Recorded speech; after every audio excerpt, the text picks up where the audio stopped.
یا ربی لک الحمد کما ینبغی لجلال وجہک وعظیم سلطانک والصلاة والسلام علی نبینا محمد صلی اللہ علیہ وآلہ وسلم۔ تمام تعریفات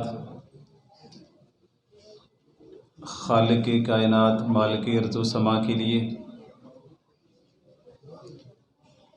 لا تعداد اور بے شمار درود و سلام حضرت محمد الرسول اللہ صلی اللہ علیہ وآلہ وسلم کی ذات اقدس پر۔ انتہائی واجب الاحترام قابل قدر میرے عزیز ساتھیوں، نصیحت کے طور پر اور اپنی ذاتی تربیت کے لیے چند ایک باتیں ہیں جو آپ کے سامنے عرض کرنی ہیں، رکھنی ہیں۔ اللہ تعالیٰ عمل کے ساتھ ہمیں جینا بھی نصیب کرے اور ہمارے اس عمل کو اپنی بارگاہ میں قبول بھی فرمائے۔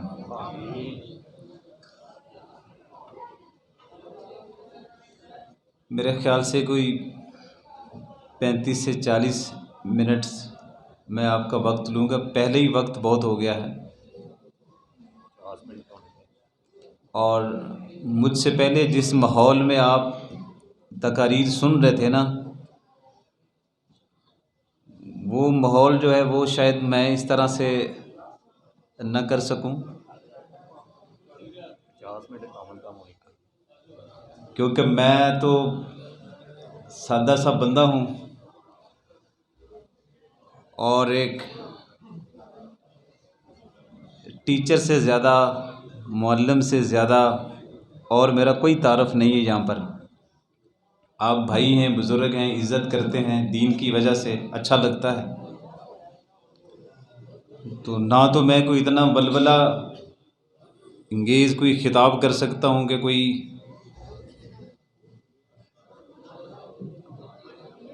اس کو ذرا ٹھیک کر تھوڑا سا ٹھیک ہے۔ تو یہ 35 سے 40 منٹ میں جو تربیت میں اپنی کر سکتا ہوں اور آپ سے گفتگو کر سکتا ہوں، اس کو سمجھ لیں۔ سب سے پہلی اور بنیادی بات یہ ہے، علماء کی موجودگی میں، کہ ہم ایک ہجرت کا جو تصور ہے دین کے اندر، اس کو ہم سمجھتے تو ہیں کہ ہجرت یہ تھی کہ نبی علیہ الصلوۃ والسلام نے مکہ چھوڑا اور یثرب کی طرف چلے گئے، اور بعد میں وہ یثرب کا نام تبدیل ہو کے مدینہ النبی صلی اللہ علیہ وآلہ وسلم رکھ دیا گیا۔ اتنا تو ہمیں پتہ ہے، لیکن آج اسی کو ہی بنیاد بنا کر، ایسا تو نہیں میں کہہ سکتا کہ میں سارے پہلو اس کے بیان کر سکتا ہوں، لیکن اس کا کوئی ایک آدھ پہلو آپ کے سامنے رکھوں گا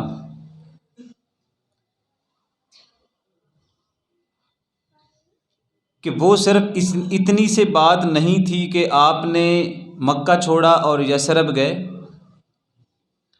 اس کے پیچھے ایک اتنا بڑا تربیت کا نظریہ تھا جس کو آج دہرانے کی، یاد رکھنے کی مجھے ضرورت ہے،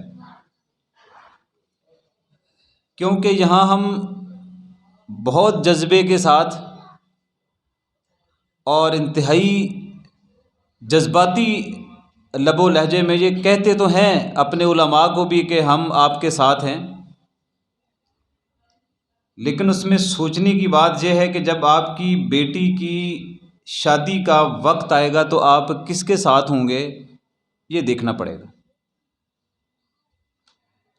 جب آپ کے بیٹے کی ایک لمبی قطار میں جب گاڑیاں کھڑی ہوں گی اور آپ بارات پہ جا رہے ہوں گے تو ایک میرے جیسا گنہگار جب آپ سے پوچھے گا، آپ اپنے قدم اپنے لیڈر کے ساتھ جوڑتے تھے، آپ کے قدم تو دین کے ساتھ بھی نہیں جڑتے۔ یہ جو تم بارات لے کے جا رہے ہو، یہ حضور تو سیدہ فاطمہ رضی اللہ تعالی عنہا کے لیے، جو ہم تو ان کی کہیں پاؤں کی خاک بھی نہیں ہے، حضور نے تو نہیں کیا۔ جو تو اور تیرا بیٹا جو جہیز کے لیے اتنا بڑا زور لگا رہے ہو کہ جہیز میں یہ بھی چیز ہونی چاہیے اور یہ بھی چیز ہونی چاہیے، تو تب آپ سے پوچھنا چاہیے کہ آپ اپنے خطیب کے ساتھ بھی تھے، اپنے امام کے ساتھ بھی تھے، اپنے لیڈر کے ساتھ بھی تھے، اپنے قائد کے ساتھ بھی تھے۔ آپ سے تھوڑا سا پوچھنا تھا آپ اپنے دین کے ساتھ بھی ہیں کہ نہیں۔ تو بالکل بھی بغیر کسی جذباتی بن کے بڑے آرام سے اس بات کو سمجھ لیں، آج ہمیں زیادہ ضرورت اس بات کی نہیں ہے کہ میں کس کے ساتھ ہوں، بس پوچھنے کی بات یہ ہے کہ میں اپنے دین کے ساتھ مخلص ہوں یا دین کے ساتھ مخلص نہیں ہوں۔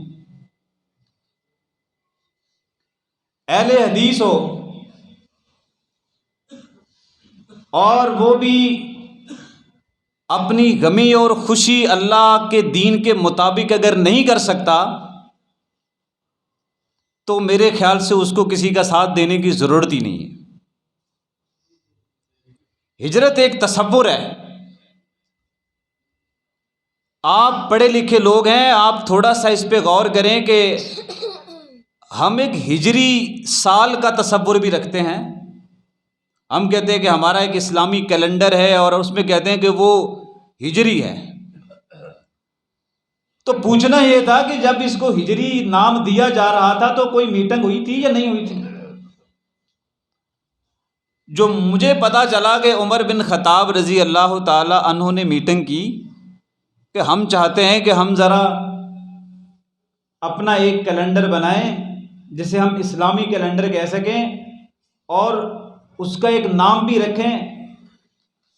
تو تجویز دینے والوں نے تجویز تو یہ بھی دی ہوگی کہ ہم اس سال کے جو آغاز کا جو جملہ ہے نا، اس کے لیے بہتر ہے بدر کی جنگ بڑی زبردست ہوئی تھی تو بدری کہہ لیتے ہیں، تو وہ بڑا اہم دن تھا، اس سے شروع کر لیتے ہیں۔ پھر یہ بھی کسی نے پیشکش کی ہوگی کہ جس دن پہلی وحی نازل ہوئی ہے اس سے بڑا اچھا دن کون ہو سکتا ہے۔ کسی نے یہ بھی رائے دی ہوگی جس دن نبی علیہ الصلوۃ والسلام پیدا ہوئے، اگر آپ کی پیدائش کے دن کو ہی اس اسلامی کیلنڈر کی ابتدا وہاں سے کر لی جائے تو کیسی رہے گی۔ کسی نے یہ بھی رائے دی ہوگی کہ الیوم اکملت لکم دینکم واتممت علیکم نعمتی، جب دین تکمیل کو پہنچا تو اس سے بڑا تو کوئی دن بھی نہیں تھا تو ہم اس دن سے شروع کر لیتے۔ اور کسی نے یہ بھی کہا ہوگا کہ جس دن نبی علیہ الصلوۃ والسلام اس دنیا سے رخصت ہو گئے وہ بڑا دکھ بھرا دن تھا، وہیں سے کیلنڈر شروع کر لیتے۔ ساری رائے شماری کے بعد پھر اتفاق رائے کس پر ہوا؟ ہم اپنے کیلنڈر کی ابتدا ہجرت سے کریں گے۔ فیصلہ سنانے والوں میں عمر بن خطاب ہے۔ حضرت عمر بن خطاب رضی اللہ تعالی عنہ فرماتے ہم اپنے اسلامی کیلنڈر کی ابتدا، اس کا آغاز ہم ہجرت سے کریں گے، ہجری کہلائیں گے ہم۔ اس پر محدثین نے لکھا بھی ہے، علماء نے بھی لکھا ہے، اگر تھوڑی سی آپ توجہ کر لیں تو آپ کو اس میں ڈھیر ساری چیزیں ایسی ملیں گی جو شاید میں یہاں بیان بھی نہ کر سکوں۔ اس میں سب سے بنیادی تصور یہ تھا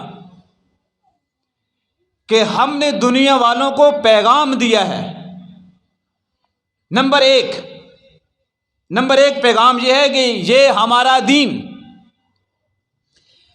کسی بھی وطن اور کسی بھی فرد اور کسی بھی سرداری اور کسی بھی بڑے کی بڑائی کا یہ بالکل بھی محتاج نہیں ہے۔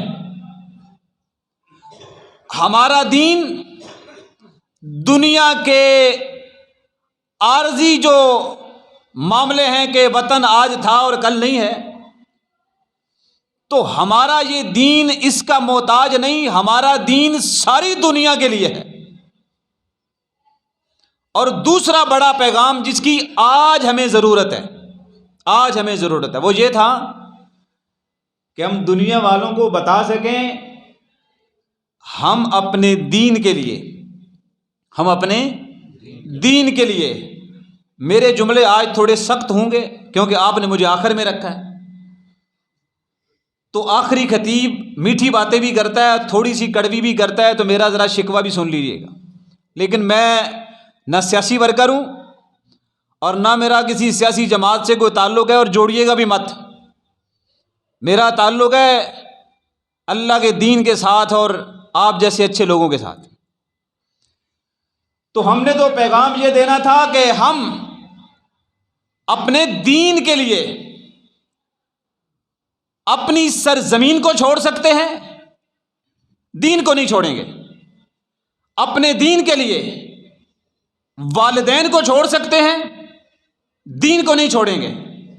اپنے چاچا، اپنے ماما، رشتہ داروں کو چھوڑ سکتے ہیں پر دین نہیں چھوڑ سکتے۔ ہم نے بتانا تھا ہم اپنا بنا بنایا گھر چھوڑ سکتے ہیں، دین نہیں چھوڑ سکتے۔ ہم ساری دنیا کی رسم و رواج کو چھوڑ سکتے ہیں، دین نہیں چھوڑ سکتے۔ ہم لوگوں کی محبتوں کو قربان کر سکتے ہیں لیکن دین کو ترجیح دیں گے۔ میں اپنی برادری کو خیر باد کہہ سکتا ہوں، دین کو نہیں کہہ سکتا۔ ہجرت ایک تصور تھا جو صحیح مسلم میں آتا نا، خطیبانہ انداز میں ہم اس کو بڑی سر سے بیان کرتے تھے کہ فرشتے آسمان سے آئے، نبی علیہ الصلوۃ والسلام کو ایک پلڑے میں رکھا اور دوسرے پلڑے میں کسی اور فرد کو رکھا، پھر 2، پھر 10 اور پھر زیادہ ہوتے گئے، پھر اور زیادہ ہوتے گئے، پھر بڑھتے گئے، حضور کا پلڑا بھاری رہا۔ یہ آپ نے سنی ہوئی ہے روایت۔ اور پھر ایک فرشتے نے کہا ساری دنیا، ساری کائنات بھی اٹھا کے اس پلڑے میں رکھو گے نا تو حضور کا پلڑا بھاری۔ اس پہ میں تنقید نہیں کر رہا، اس سے ثابت ہوتا ہے حضور ہمارے محتاج نہیں ہے اور دین بھی ہمارا محتاج نہیں ہے، ہم ذاتی طور پر دین کے محتاج ہیں۔ اگر وزن کر لیا جائے دین کے فرائض کی میں بات نہیں کر رہا، ایز اے طالب علم میں بات کر رہا ہوں۔ فجر کی سنتیں، شیخ محترم، فجر کی سنتیں تمہاری دنیا و ما فیہا، جو تمہاری دنیا میں ہے اور جتنی تم نعمتیں آنکھوں سے دیکھ سکتے ہو، کانوں سے سن سکتے ہو، یہ ساری نعمتیں ایک طرف ہونا، تمہارے دین کے اندر فجر کی 2 سنتیں، ان کا مقام ان سے بڑا ہے۔ تم اس دین کے لیے برادری نہیں چھوڑتے، کنبہ نہیں چھوڑتے، وقت نہیں دیتے، قربانی بھی نہیں دیتے۔ اگر تم اپنے معاشرے میں اس درجے پر آ جاؤ کہ ہجرت کے اس بنیادی تصور کو سمجھ لو کہ اب ہجرت یہ نہیں ہوگی کہ آپ اس وطن سے اس وطن جائیں گے، ہجرت کا ایک معنی یہ بھی ہے کہ آپ وہ کام چھوڑ دیں جو کام معصیت والا ہے، جو گناہ والا ہے۔ اور جنہوں نے کچھ چھوڑ دیا نا اللہ کے دین کے لیے، ان کو رب نے جزا بڑی دی ہے۔ مشکلات جنہوں نے برداشت کی ہیں، اللہ تعالیٰ نے ان کی لاج بھی رکھی ہے۔ میں آپ کو ایک صحیح السند ایک روایت سناتا ہوں۔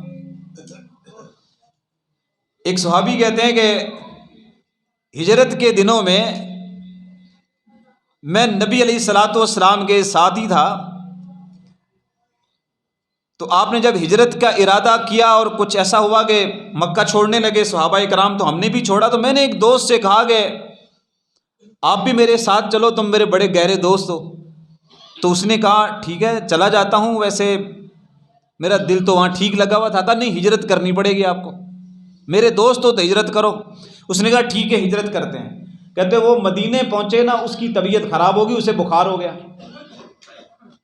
جب اسے بخار ہوا نا تو طبیعت اتنی خراب ہوگی کہ وہ ذہنی طور پر ایک عجیب کیفیت میں چلا گیا، تو اس نے اپنا ہاتھ ہی کاٹ لیا۔ خون اتنا بہہ گیا کہ کچھ دیر کے بعد وہ زندہ نہ رہ سکا اور اس دنیا سے اللہ کے پاس چلا گیا۔ کہتے ہیں مجھے دکھ بڑا ہوا کہ میرا دوست تھا، بڑا پیارا تھا، میرے ساتھ اس نے ہجرت کی، اور پھر اچانک ہی اسے پتہ نہیں کیا سوجی اور وہ ہاتھ بھی کاٹ بیٹھا، اور اس سے پھر اس کی وفات بھی ہوگی۔ کسی اور کا خواب ہوتا تو شاید میں نہ سناتا، اور خواب کے اوپر اگر تصدیق نہ ہوتی پھر بھی نہ سناتا۔ کہتے رات کو مجھے خواب آیا، میں نے دیکھا کہ وہ جنت میں ہے، اور میں نے اس سے پوچھا کہ یار تم نے تو پوری خودکشی کی کوشش کی ہوئی تھی، تو تم جنت میں کیسے چلے گئے؟ اس نے کہا جو بھی میں نے کیا سو کیا، میرے اللہ نے وہ جو میں نے ہجرت کی ہے نا، اس ہجرت کے بدلے میں اللہ نے مجھے معاف کر دی۔ میں نے پوچھا تو ہاتھ کے اوپر کپڑا کیوں رکھا ہوا ہے؟ ہاتھ کو کپڑے کے اندر کیوں لپیٹ رکھا ہے؟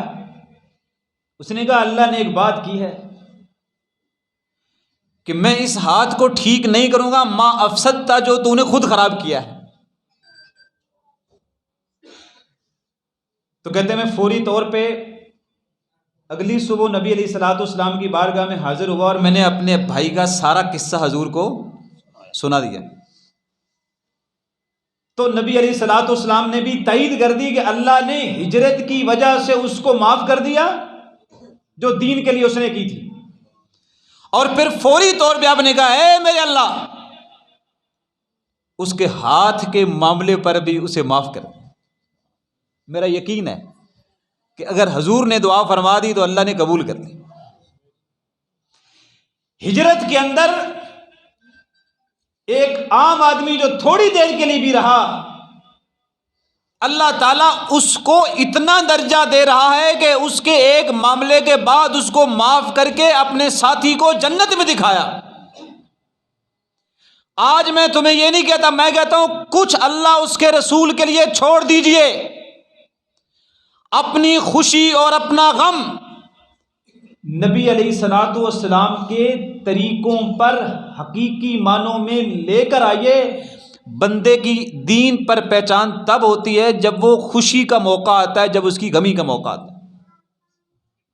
وہ بات کہیں لمبی نہ ہو جائے، ہماری ابھی وہاں ہم دیہاتی لوگ ہیں، پنڈ کے رہنے والے لوگ ہیں، تو وہاں ابھی یہ ختم کل بڑی مشکل سے چھوڑنا پڑتا ہے، اس پہ لوگوں کو بڑا مشکل قائل کرنا پڑتا ہے۔ پچھلے دنوں ہمارے ایک ساتھی ہیں، ان کی والدہ کی وفات ہو گئی، تو اس کی نا آدھی فیملی اس معاملے میں تھی کہ بھئی ہم کچھ کریں گے تیسرے دن۔ تو جنازہ پڑھایا تھا میں نے، تو مجھے کہتا جی کیا کرنا ہے؟ میں نے کہا جی جنازہ ہم نے سنت کے مطابق پڑھایا، اور اب تیسرا دن بھی نا سنت کے مطابق ہی گزاریں گے۔ مجھے خوشی پتہ ہے کیا ہوئی حضرت، وہ بیٹا اس کا بالکل نوجوان وکیل، اس نے مجھے کہا اگر دین میں یہ تیسرا دن ایسے ہی گزارنا ہے کہ جیسے پہلا دن گزارا تھا، تو جو مرضی ہو جائے، لیکن میں کوئی ایسا کام نہیں کروں گا اور ہونے دوں گا کہ جو دین کے خلاف ہو۔ میں یہ بات اس لیے سنا رہا ہوں، آج اس پہ حضرت اتنا دباؤ تھا کہ اگر میں سوچوں اور سمجھوں اگر اتنا دباؤ میرے پر ہوتا تو شاید کسی جگہ پر کوئی راستہ نکلتا، اس نے اپنی پوری فیملی سے کہا دین اس دن میں ہمیں صرف یہ کرنے کی اجازت دیتا ہے تو ہم یہی کریں گے جو دین کہتا ہے۔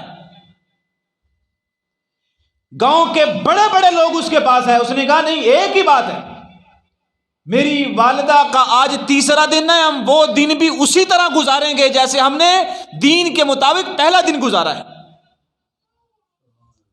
اس کا فائدہ پتہ کیا ہوا؟ وہ جمعرات بھی گئی، وہ 10واں بھی چلا گیا۔ میں تقریریں ایسی عمومی طور پہ نہیں کرتا، لیکن بتا یہ رہا ہوں، جب ایک تم سنت کو صحیح طریقے سے پکڑ دے ہو نا تو یہ سب سے بڑی مدد آپ دین کی کرتے ہیں۔ لیکن جب تم سنت کی اہمیت کو نہیں سمجھتے اور کہتے ہو کہ چونکہ تیسرے دن میں تقریر کرا لوں گا، خیر ہے میں کل نہیں پڑھاؤں گا، خالی تقریر مولوی صاحب کر دینا، لوگوں کو بتا دینا کہ یہ دن نہیں ہے، ہم کہتے ہیں آپ اپنے آپ کو استقامت پہ رکھیں۔ آپ ایک بدعت کو ختم کریں گے نا، میں یہ بھی نہیں کہتا، میں کہتا ہوں ایک سنت کو، آپ ایک سنت کو جب کھڑا کریں گے نا تو معاشرے میں ڈھیر ساری بدعات تو ویسے ہی ختم ہو جائیں گی۔ تو نبی علیہ الصلوۃ والسلام نے جو ہجرت کی ہے وہ ایک تصور ہے اور بڑا بیسک قسم کا، بڑا بنیادی قسم کا فلسفہ ہے۔ ہمیشہ جب ہجری سال آتا ہے تو سوچا کرو کہ ہم نے دین کے لیے کیا چھوڑا اور دین کے لیے ہم نے کیا کیا، جی آپ کو سمجھنا پڑے گا۔ اب دیکھتے ہیں ایک اور طریقے سے، سلمان فارسی کو تو جانتے ہو، رضی اللہ تعالیٰ عنہ۔ میں نے تو سلمان فارسی کی محبت میں حضرت اپنے بیٹے کا نام بھی سلمان ہی رکھا ہے، اور ان کی زندگی سے متاثر بھی بڑا تھا۔ اگر دیکھیں کسی کے پاس کوئی 4 ایکڑ 5 ایکڑ کوئی 10 ایکڑ زمین ہونا تو وہ ہم سے تو سنبھالا ہی نہیں جاتا، لیکن سلمان فارسی بنیادی طور پہ جس والد کا بیٹا تھا وہ کئی مربع زمین کا مالک تھا، لیکن دین کے لیے اپنا گھر چھوڑا۔ آپ کہیں گے مولوی صاحب بڑی آسان باتیں ہیں کہ آپ تقریر کر رہے ہیں اور کہہ رہے ہیں گھر چھوڑا، اگر آپ کو کرنا پڑے تو کیا کرو گے؟ میں تکبر سے نہیں کہہ رہا، عاجزانہ طور پہ کہہ رہا ہوں کہ اپنے بچوں کی تیاری اتنی کروا دیں، اور اپنی مسجد میں کوئی زیادہ لوگوں کو، جو اس مسجد میں لوگ آج بیٹھے ہوئے نا تقریر سن رہے ہیں، یہ آج ابھی ارادہ کر لیں کہ ہم اپنے عالم سے رجوع کریں گے، عالم بتائے گا یہ دینی مسئلہ اس طرح سے ہے، تمہاری خوشی کا تمہاری غمی کا، تو میں اس پہ استقامت اختیار کروں گا، چاہے مجھے جتنا بھی ٹکرانا پڑے۔ ووٹ کے لیے ٹکرانا چاہتے ہو، سیاست کے لیے ٹکرانا چاہتے ہو، میں کہتا ہوں تم ایک سنت کے لیے کسی سے نہ ٹکراؤ، خود سیدھے ہو کے کھڑے ہو جاؤ، دیکھنا اس کی برکات اللہ تعالیٰ اپنے گھر میں کتنی دیتا ہے۔ تو سلمان فارسی نے اپنا گھر چھوڑا، صحیح حدیث کے اندر آتا ہے، میں ذرا مختصر کر رہا ہوں، کہنے لگے مجھے 10 بار بیچا گیا، مجھے 10 بار خریدا گیا، پوری زندگی میں مجھے 10 بار کسی نے، اس نے بیچا، پھر اس نے آگے بیچا، اس نے مجھے، زمیندار کا بیٹا تھا، چودھری کا بیٹا تھا، بڑے آدمی کا بیٹا تھا، لیکن 10 بار بکا، 10 بار وہ خریدا گیا۔ اور پھر آخری معلم کے پاس جب بیٹھا ہوا تھا تو وہ کوئی قریب المرگ ہوا تو اس کے پاس بیٹھ کے اس کو کہا استاد مجھے نہیں پتا تیری سانسیں کتنی باقی ہیں لیکن میرا سفر تو ابھی باقی ہے۔ تو اس نے کہا میں پوری دنیا میں دیکھ رہا ہوں، ابھی کوئی ایسا معلم نہیں ہے جس کے پاس میں تجھے بھیج سکوں، بس ایک امید کی کرن باقی ہے، اس کے بارے میں تجھے بتا دیتا ہوں، تیری قسمت کہ تم اس جگہ تک پہنچ جائے۔ کہا بتاؤ کیا بات ہے؟ کہا 2 پہاڑوں کے درمیان میں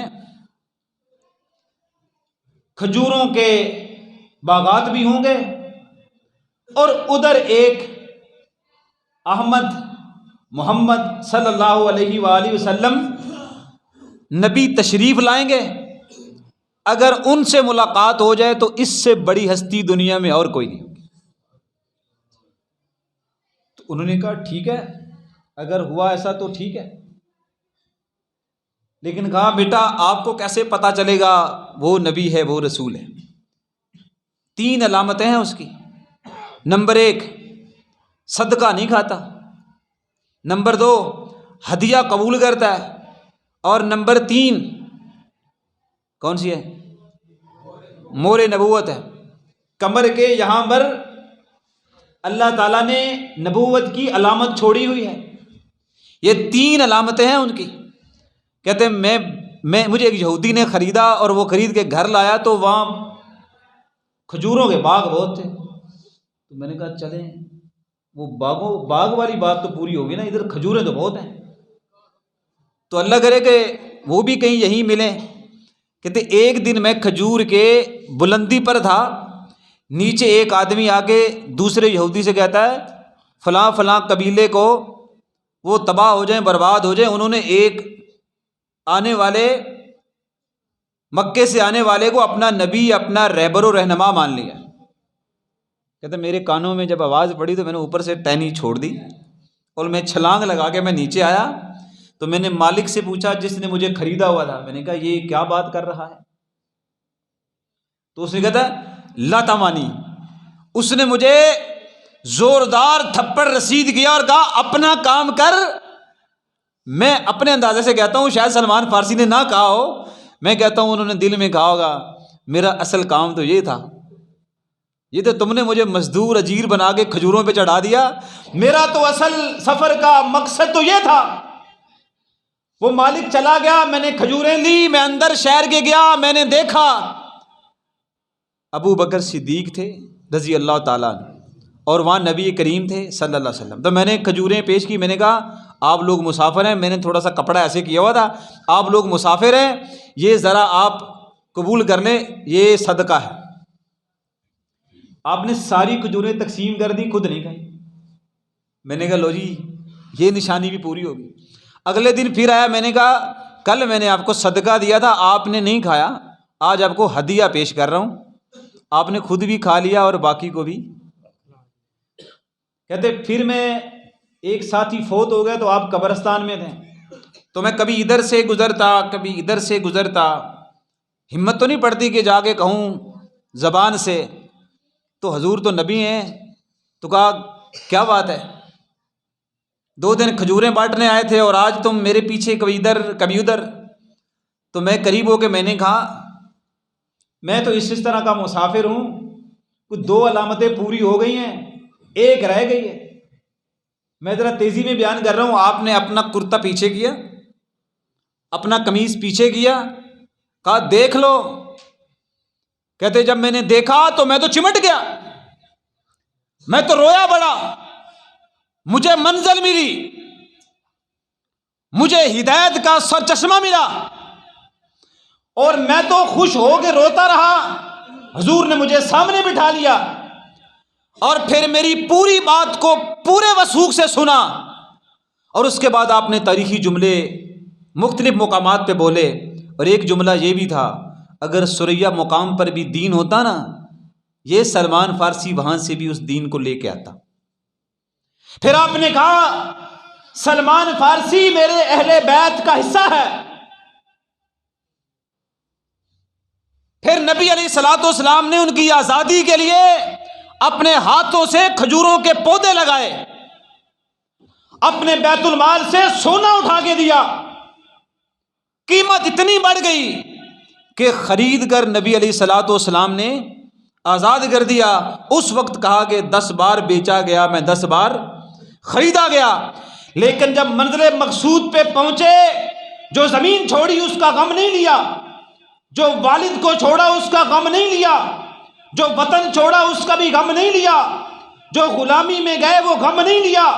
ایک خوشی ضرور تھی کہ میں اپنی منزل کو پا گیا اور میں نے حضور کا کلمہ پڑھ لیا اور مجھے دین نصیب ہو گیا۔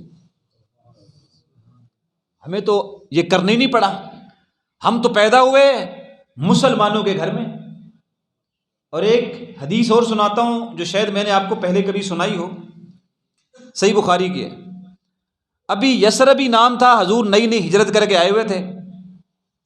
ایک چرواہا اپنی بکریاں لے کے ایک وادی میں گیا تو بکری کا جو چرواہ ہوتا ہے اس کو اپنی ہر بکری پیاری ہوتی ہے، تو اچانک ہی بھیڑیے نے حملہ کیا، اس کی ایک بکری کو اٹھایا اور چل دیا، وہ اس کے پیچھے بھاگنے لگ گیا، وہ بھاگتا گیا، جب ایک جگہ پہ بھیڑیا بکری اٹھا کے کتنا دور جاتا، اس نے اپنی بکری اس سے چھین لی، تو مکنن اللہ ذنبی، وہ اپنی دم کو راؤنڈ شیپ میں لا کے تو بھیڑیا بیٹھ گیا، اور اس نے اس سے کلام کیا جیسے ایک انسان کسی انسان سے ہم کلام ہوتا ہے۔ پتہ اس نے کیا کہا؟ اللہ تتق اللہ، تجھے اللہ سے ڈر نہیں لگتا؟ اتنزع رزقا مما ساقہ اللہ الیہ، تو نے وہ رزق مجھ سے واپس چھین لیا ہے جو میرے رب نے میری طرف دھکیل دیا تھا۔ اس کو بڑی حیرت ہوئی کہ یکلم کلام الانس، یعنی بھیڑیا، یہ کیسا ہے بھیڑیا جو بالکل انسانوں کی طرح ہم کلام ہو رہا ہے میرے ساتھ؟ تو اس نے پتہ کیا کہا؟ اس نے کہا الا تعجبی، میرے بولنے پر تجھے تعجب ہو رہا ہے کیا کہ میں تجھ سے کلام کر رہا ہوں جیسے کوئی انسان ہم کلام ہوتا ہے؟ الا اخبرک باعجب من ذلک، میں تجھے اس سے بھی بڑی تعجب کی بات بتاتا ہوں۔ تو اس نے کہا میں تو پہلے ہی تعجب چ پیا، اس تو وڈی حیرت والی تے تعجب والی گل تو میرے کی دسنی ہے؟ تو اس نے کہا محمد فی یثرب صلی اللہ علیہ وآلہ وسلم، محمد فی یثرب یخبر الناس بما قد سبق، بکریاں چراتے رہتے ہو، وادیوں میں گھومتے رہتے ہو، تجھے علم ہی نہیں ہے یثرب میں حضور آئے ہیں، یثرب میں حضور آئے ہیں، اور ان کی نشانی یہ ہے وہ بھی خبر دیتے ہیں جو سابقہ امتوں کی خبریں ہیں۔ اس نے اپنا ریوڑ لیا، گھر میں چھوڑا، بھاگتا ہوا شہر میں گیا، پوچھتا پوچھتا حضور کی بارگاہ میں پہنچا، اپنا پورا واقعہ ایسے سنایا جیسے میں نے آپ کو سنایا۔ حضور نے فرمایا میرے اور ساتھیوں کو بلاؤ، بلایا، بلا کے کہا جیسے مجھے سنایا ایسے ان کو بھی سناؤ۔ اس نے سنایا، آخر میں آپ نے فرمایا میں محمد صلی اللہ علیہ وآلہ وسلم اس بات پر ایمان لاتا ہوں کہ بھیڑیے نے تیرے ساتھ کلام کی۔ ابو بکر و عمر رضی اللہ عنہما بھی اس بات پر ایمان لاتے ہیں کہ بھیڑیے نے تجھ سے بات، جبکہ وہ دونوں وہاں پر موجود نہ تھے۔ بات تو اتنی ہے، بات تو ختم ہو گئی ہے، لیکن اگر آپ نہلا نہ ہوں اور آپ اگر غصہ نہ کریں اور آپ پر یہ میری بات بوجھل نہ ہو جائے تو میں یہ کہنا ضرور سمجھوں گا آپ کے لیے کہ یاد رکھیں، ایک تو بھیڑیے کو بھی معلوم ہے، ہم تو پھر اشرف المخلوقات ہے نا، ہماری تو اور بات ہے۔ ایک بھیڑیے کو بھی معلوم ہے اگر زندگی میں کسی کو دعوت دینی ہو اور کسی کو خیر کا راستہ بتانا ہو، اگر کسی پر بھلا کرنا ہو، اور اگر کبھی دشمن پر بھی بھلا کرنا ہو، اور کبھی رزق چھیننے والے پر بھی بھلا کرنا ہو، تو اس کو جب دعوت دینی ہو تو دعوت حضور کی طرف دینی چاہیے۔ لیکن یہاں پر دائی یہاں بیٹھا ہے منبر پر، دعوت اپنے امام کی، دعوت اپنے شہر کی، تقلید اپنے کسی بڑے کی، چلو میں کسی کا نام ہی نہیں لیتا، میں اگر یہاں بیٹھ کے کہوں کہ تم میرا ساتھ دو، بالکل بھی تم سے یہ ساتھ نہیں مانگتا۔ میں یہ بھی نہیں کہتا تم میرے ساتھ قدم اٹھاؤ، بالکل نہ اٹھاؤ۔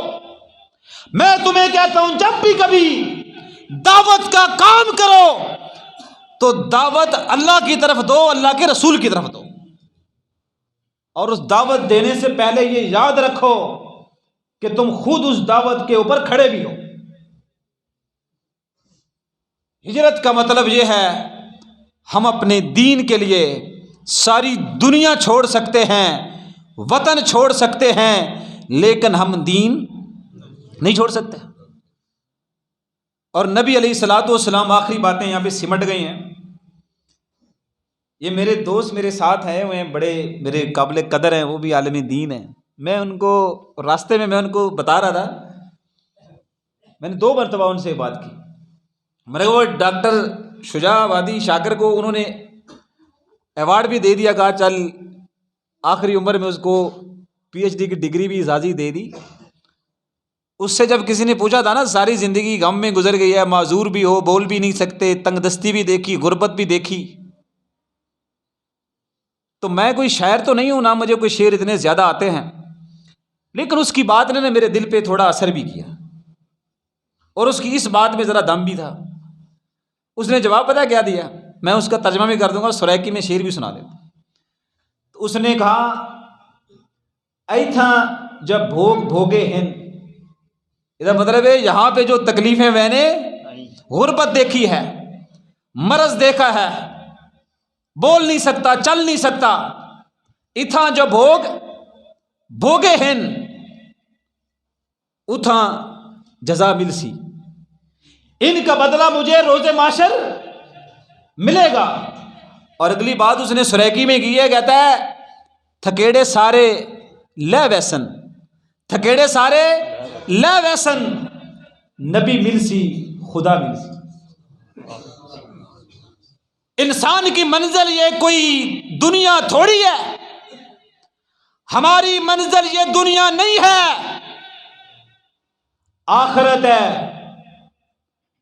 ہم جاگے حضور کے ہاتھوں سے وہ حوض کوثر کا پیالہ پینے کے لالچی ہیں. حضور کے اس علم کے نیچے آپ کو دعوت دیتے ہیں کہ آؤ دین پر، اللہ کے دین کے لیے تم جو چھوڑو گے نا یہاں پر، اللہ تمہارے اس چھوڑنے کی قدر اتنی کرے گا کہ وہاں تمہیں بہت کچھ ملے گا. لہذا اس ہجرت کے تصور کو جب ہجری سال آتا ہے نا، تھوڑا سا اپنے ذہن میں لے کر آ جایا کریں اور سوچا کریں کہ ہم جس سال کو ہجری کا سال کہتے ہیں، اس کا ایک مطلب یہ بھی تھا ہم اپنے دین کے لیے رسم چھوڑ سکتے ہیں، رواج چھوڑ سکتے ہیں. ایک چھوٹا سا آپ سے میں دین کی بنیاد پہ بات کر رہا ہوں. کتنے نوجوان بیٹھے ہوئے ہیں، میرے بھی 2 بیٹے ہیں، میں نے دونوں بیٹوں سے کہا ہے جہاں بھی اللہ نے چاہا تمہاری شادی ہو جائے، لیکن جہیز نہیں لوگے، اپنا گھر خود بناؤ گے، اپنے برتن کھانے کے خود لاؤ گے، اپنا بستر خود لاؤ گے. کسی بیٹی دینے والے کا تو یہ بھی بڑا احسان ہے نا کہ وہ اپنی بیٹی کو پال کر، سمجھا کر، پڑھا کر وہ ہمارے سپرد کر رہا ہے. ہم تو زندگی میں کبھی اس کا یہ بھی احسان نہیں اتار سکتے کہ یہ چاہے کہ ہم اسے کہیں کہ اپنی بیٹی کو کھانے کے لیے برتن بھی دو، بیٹی کے سونے کے لیے بستر بھی دو. میں جذباتی بالکل نہیں ہوں، اونچا اس لیے بول رہا ہوں کہ غیرت ہے اندر. تم کسی لیڈر کا ساتھ دو یا نہ دو، مجھے کوئی فرق نہیں پڑتا. میں تمہیں کہتا ہوں جس گھر میں میرے نوجوان کسی بھائی کی شادی ہو، آج وہ عزم کرے میں جہیز چھوڑتا ہوں، انشاءاللہ میں جہیز چھوڑتا ہوں، میں کسی کی بیٹی پر بوجھ نہیں بنوں گا. پھر پتا چلے گا تم دین کے لیے کیا چھوڑ سکتے ہو، کیا رکھ سکتے ہو. تمہارے گھر میں مہمان آ جائے تو مہمان کو یہ بھی کہتے ہوتے ہوگے 4 پائی بھی لایا، اس کو یہ بھی کہتے ہوگے تیرے برتن تیری گڈی پہ نے لایا، تین سالن پا دیے. حضرت کبھی یہ ہوا ہے؟ وہ تو بیٹی ہے اور ہم تو جٹ زمیندار ہیں. ہمارے ہاں تو یہ بزرگ جو بیٹھے ہیں بڑے، یہ زیادہ بہتر جانتے ہیں. ساڈے پنڈاں 'چ کدی کوئی بیٹی آ جاوے نا، قتل ہو جاوے تے لڑائی ہو جاوے تے بیٹی آ کے وہ دوجے بزرگ نو آتی سی کہ ٹھیک ہے میرے بھائی کو غلطی ہو گئی، میرے والد کو غلطی ہوگی، ساری برادری کو غلطی ہوگی، میں تہاڈی دھی ہاں تے میں آ گئی ہاں تے معاف کر دیو. سانو یاد ہے کہ اسی بیٹیاں دی ایڈی قدر کردے ساں، گھروں کپڑے بھی لے کے دیندے ساں اور چادر بھی دیندے ساں تے جا پتر معاف کیتا، بیٹیاں نو خالی نہیں موڑی دا. تم رسمیں کرو ہندوؤں کی، یہ مسجد ہے نا جی، امام جو ہوتا ہے وہ رفع دین نہ کرے، ادھر مسجد میں رفع دین نہ کرے. ویسے کرتے ہی ہیں، میں ویسے بات کر رہا ہوں، تو ڈر نہ جاوے نا. تو لوگ کہتے ہیں اسی تیرے پیچھے نماز نہیں پڑھنی، تو امام ساڈا ہے تے نماز تو فلانی فقہ کے مطابق پڑھ رہے ہیں. یہ کرتے ہیں نا آپ لوگ. اچھا جھگڑتے بھی ہیں کہ تم فاتحہ کیوں نہیں پڑھتے, اچھا تم آمین کیوں نہیں کہتے. کیوں بھلا؟ کہتے ہیں حضور کا دین ہوگا کدھر؟ مسجد میں. کدھر؟ مسجد میں. میں صرف آپ سے ایک اپیل کرتا ہوں, یہ حضور کا دین مسجد میں کیوں رہتا ہے؟ یہ وہ تمہارے میرج ہال میں کیوں نہیں جاتا؟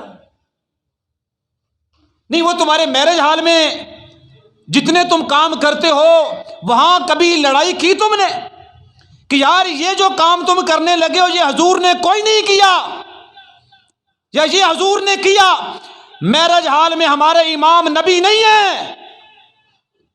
یہ میری سخت بات ہے. وہاں میرج ہال میں میرے نبی میرے امام نہیں ہے. وہاں پہ تمہاری امامت ہندوؤں کی رسمیں ہیں, وہاں تم نہیں کرتے. جس دن تم اپنے نبی سے اتنی محبت کرو گے, اتنی محبت مسجد میں کرتے ہو نا, اتنی محبت اپنے گھر میں بھی کرو گے, اتنی محبت سفر میں بھی کرو گے, اتنی محبت سیاست میں بھی کرو گے, اور اتنی محبت میرج ہال میں کرو گے نا جس دن, وہاں تو فوٹو سارے بنوا لیتے ہیں, وہاں تو تصویریں سب کی بنتی ہیں, وہاں تو جوڑے عجیب طریقے سے پٹاخے سارے اٹھاتے ہیں. اور مجھے تو دکھ ہے, مجھے تو دکھ ہے. میں تو کہہ رہا ہوں آپ کو کہ اب کوئی زیادہ فرق نہیں رہا. بہت اہل توحید بھی اب اس فتنے کا شکار ہے ہی ہیں. تو میں تو آپ کو ہاتھ جوڑتا ہوں, لمبی ہوگی تقریر, 5 منٹ اوپر ہو گئے میرے ٹائم سے, پتہ نہیں وہ آپ کی محبت میں ہو گئے یا بزرگوں کے کہنے پہ ہو گئے. ہو یہ گیا کہ یہ بات ذہن میں رکھیں, سیاست بھی ہے ریاست بھی ہے. میں نے اپنے دادا کو زیادہ نہیں قریب سے دیکھا, تھوڑا تھوڑا مجھے یاد پڑتا ہے. دادا اس وقت میں نہ دے سن اے ساڈا ملک تباہ ہو جانا. پھر میرے والد صاحب 2003 میں وفات پا گئے. میرے والد صاحب بات رہے اے ملک بس آخری دہانے تھے. دوڑے بھی بزرگ ہیں جاتے ہیں, لیکن ملک ہے. آپ اتنے نہ گھبرائیں. یا تو بیت اللہ کو لوگوں نے ایک بار ختم کر دیا, اللہ نے پھر اس کو, یہ کائنات اللہ کی ہے, یہ کسی سیاسی پارٹی کی نہیں ہے. اے بارڈر تم نے بنائے, سیاست تم چمکاتے ہو, جتھے جماعتیں تم بناتے ہو. اللہ کو نہ تمہاری جماعتوں کی ضرورت ہے نہ تمہارے جتھوں کی ضرورت ہے. اللہ کو ضرورت یہ ہے ایک بھی کلمہ پڑھنے والا مسلمان جب تک زندہ ہے, اللہ کہتے ہیں میں قیامت ہی قیام نہیں کرنی جب تک ایک مسلمان بھی زندہ ہو. ایک مسلمان کلمہ پڑھنے والا ایک مسلمان بھی ہوگا, اللہ کہتا ہے میں قیامت تب تک نہیں لگاؤں. تم کہتے ہو تم ہوگے تو وطن ہوگا, تم کہتے ہو تمہاری جماعت ہوگی تو وطن ہوگا. اللہ کا دین ہوگا وطن ہوگا, اللہ کا کلمہ ہوگا وطن ہوگا, سنت ہوگی تو وطن ہوگا, عقیدہ ہوگا وطن ہوگا. ہمارے بچے سیکھیں گے سمجھیں گے, قرآن ہوگا سنت ہوگا تو ہمارا ملک ہوگا انشاءاللہ تعالیٰ, اور ہم جئیں گے. اور اسی لیے میں کہتا ہوں گونگی ہو گئی آج کچھ زباں کہتے کہتے, گونگی ہو گئی آج کچھ زباں کہتے کہتے, میں ہچکچا گیا خود کو مسلمان کہتے کہتے. یہ بات نہیں کہ مجھے رب پر یقین نہیں, یہ بات نہیں کہ مجھے رب پر یقین نہیں, بس میں ڈر گیا خود کو صاحب ایمان کہتے کہتے. مجھے فرصت نہ ملی ایک نماز کی, مجھے فرصت نہ ملی ایک نماز کی, کئی بار چپ ہوا مؤذن آذان کہتے کہتے. ایک کافر نے جو پوچھا مجھ سے, ایک کافر نے جو پوچھا مجھ سے یہ مہینہ کیا ہے, شرم کے مارے پانی ہاتھ سے گر گیا رمضان کہتے کہتے. میری الماری میں گرد سے اٹی کتاب کا جو پوچھا اس نے, میری